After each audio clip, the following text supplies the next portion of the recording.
আমাদের চ্যানেলে আবারও আপনাদের স্বাগত জানাই। আজকে আবারও একটা নতুন রেসিপি নিয়ে চলে এসেছি। সাধারণত আপনারা হয়তো পালং শাক, পনির অথবা চিকেন দিয়ে ট্রাই করে দেখেছেন, কিন্তু একবার এইভাবে রেসিপিটি বানিয়ে দেখুন, অসাধারণ লাগবে।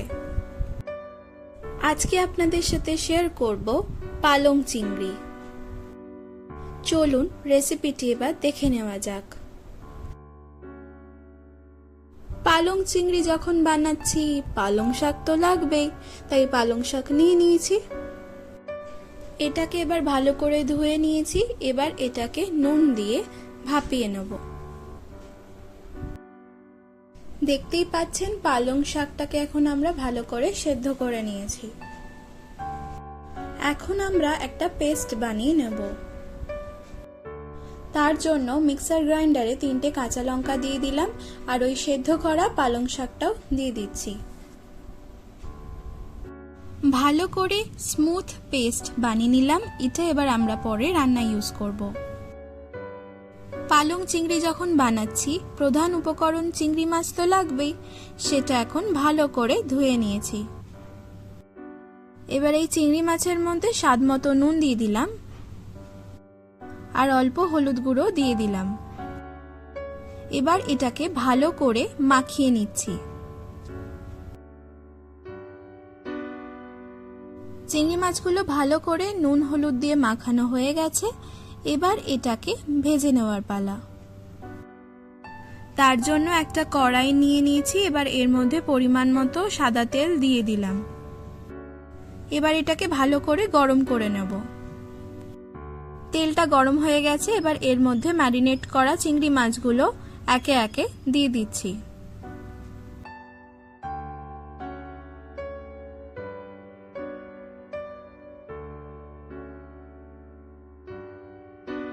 এবার ভালো করে উল্টে পাল্টে ভেজে নেব।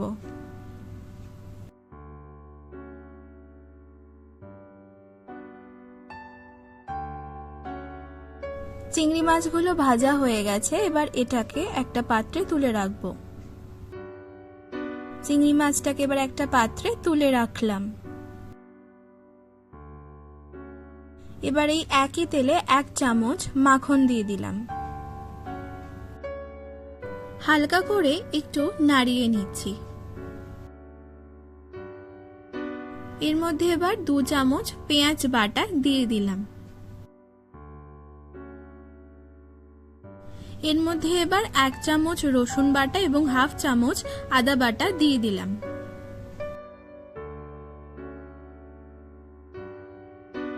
এরপর ভালো করে নাড়িয়ে চাড়িয়ে নিচ্ছি।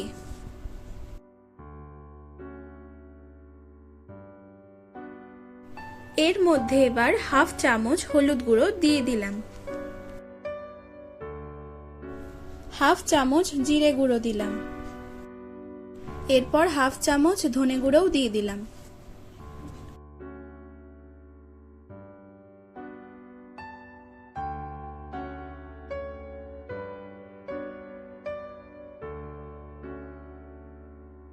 এরপর 1/2 চামচ শুকনো লঙ্কার গুঁড়ো দিয়ে দিলাম।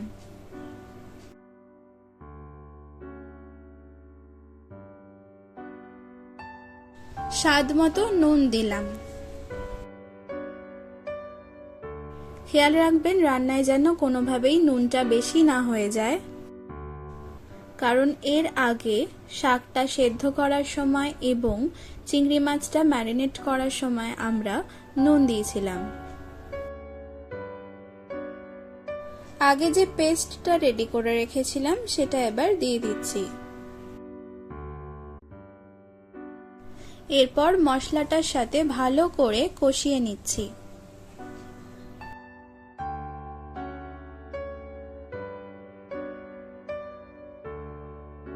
এরপর এর মধ্যে 1 কাপ মতো জল দিয়ে দিলাম।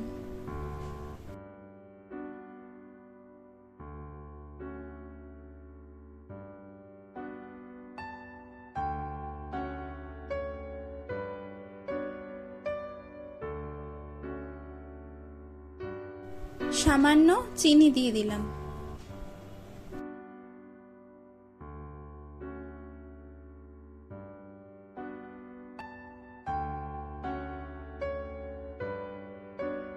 আগে থেকে ভেজে রাখা চিংড়ি মাছগুলো এবার ধীরে ধীরে দিয়ে দিচ্ছি।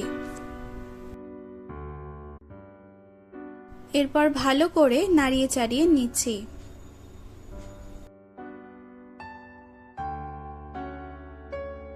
এর মধ্যে এবার 1 চামচ মাখন দিয়ে দিলাম।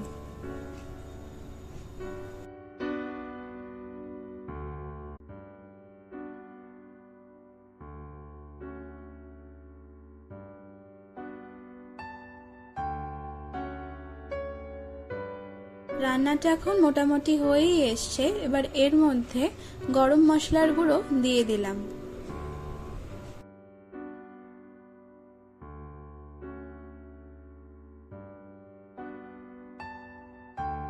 গ্যাসটা এখন অফ করে দিয়েছি এবং 5 মিনিট মতো এবার চাপা দিয়ে রাখবো।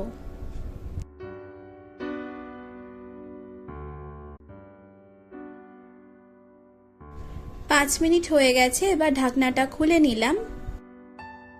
আমাদের পালং চিংড়ি এখন সম্পূর্ণ তৈরি হয়ে গেছে। এবার এটাকে পরিবেশন করে নেব।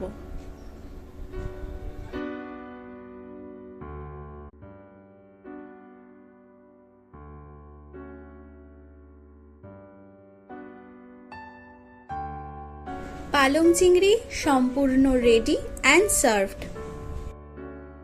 রান্নাটি বাড়িতে ট্রাই করে দেখবেন আর আমাকে অবশ্যই কমেন্ট করে জানাবেন আপনাদের কেমন লাগলো। আর চ্যানেলে নতুন হয়ে থাকলে চ্যানেলটি অবশ্যই সাবস্ক্রাইব করবেন।